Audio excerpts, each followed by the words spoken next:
అందరికీ జై భీమ్. నేను రాజు, మధురవాడ సమతా సైనిక్ దళ్.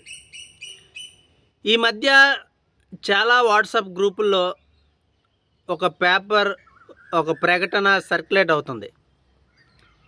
మా ప్రాంతం ఎమ్మెల్యే గారికి, ఎంపీ గారికి, మంత్రి గారికి విన్నవించిందేమనగా, నమస్కారాలు తెలియజేయిందేమనగా, డాక్టర్ బిఆర్ అంబేద్కర్ విదేశీ విద్యా పేరుని గత ప్రభుత్వం తీసివేసింది.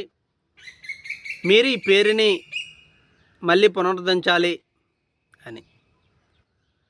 బాబు, ఎక్కడో కూలీనాలి పని చేసుకునే మనకి అంబేద్కర్ విదేశీ విద్య తీసేశారు అని మనకు తెలిసినప్పుడు 2024 ఎలక్షన్లో ఇప్పుడు ఏదైతే పార్టీ రూలింగ్లోకి వచ్చిందో ఆ పార్టీ ఇదే అస్త్రాన్ని వినియోగించింది కదా.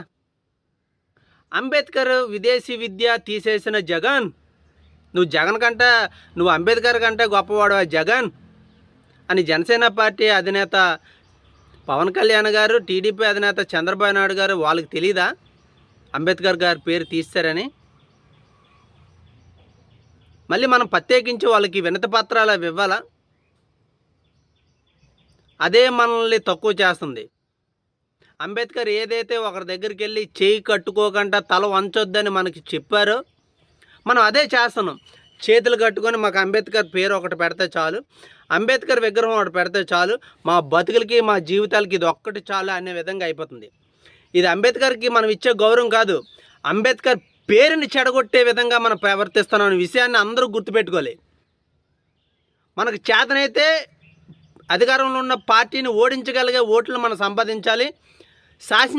గెలవకపోయినా శాసించే స్థాయిలోకి మనం వెళ్ళాలి. అంబేద్కర్ ఏనాడు కూడా అంబేద్కర్ పేరే కావాలనుకుంటే ఇంతవరకు వచ్చేది కాదు. మనం అంబేద్కర్ పేరు కోసం పాకులాడమేంట్రా బాబు. ఆయన ప్రపంచాన్ని దాటి ఎప్పుడో వెళ్ళిపోయారు. మనం చెయ్యవలసింది అంబేద్కర్కి అవమానం జరగకంట, ఎవరి దగ్గరికి వెళ్ళి తల వంచకంట.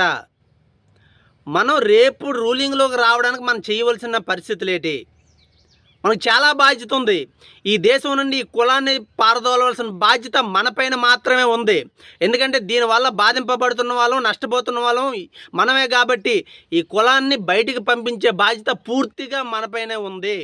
ఈ విషయాన్ని గుర్తుపెట్టుకోవాల్సిందిగా అందరినీ కోరుకుంటూ, ఎవరి దగ్గర కూడా అంబేద్కర్ పేరు కోసం, అంబేద్కర్ విగ్రహం కోసం చేయి చాపొద్దని మరొకసారి తెలియజేస్తున్నాను. జై భీమ్.